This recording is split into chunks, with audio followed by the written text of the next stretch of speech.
Bonjour tout le monde, nous sommes ici avec Jean-Marie et Fix à Marseille. On est fin décembre et on va essayer de voir un peu, faire un bilan de l'année 2021.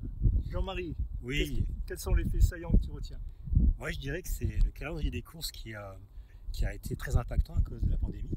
Notamment, on a eu un report des épreuves du début d'année qui s'est reporté à la fin de l'année.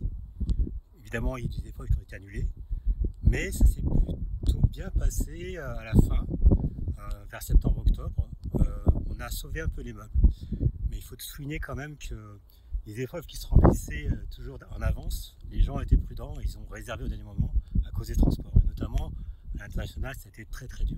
Ça, c'est un des premiers faits marquants.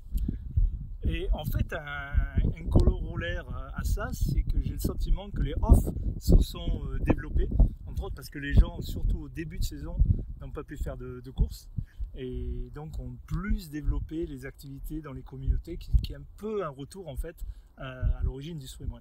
Oui, l'adaptation, c'est un grand marqueur de notre sport, il faut le reconnaître.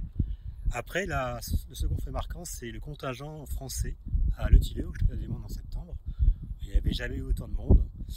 Et aussi l'avènement d'une paire française sur le podium de Le Tilleux avec Hugo Tormento et Mathieu Poulain, qui a été pressenti pour ça, mais ils l'ont réalisé dans des conditions assez fabuleuses.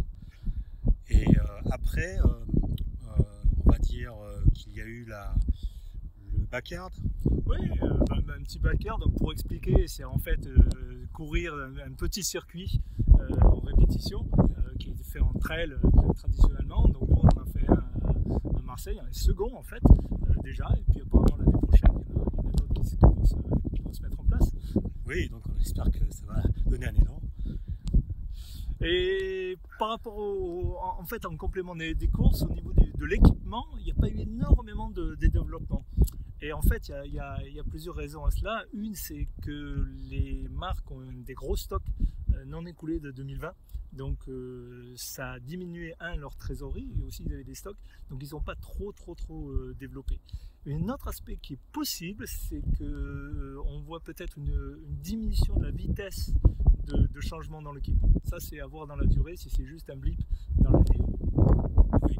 Et tu as des prévisions pour l'année 2022?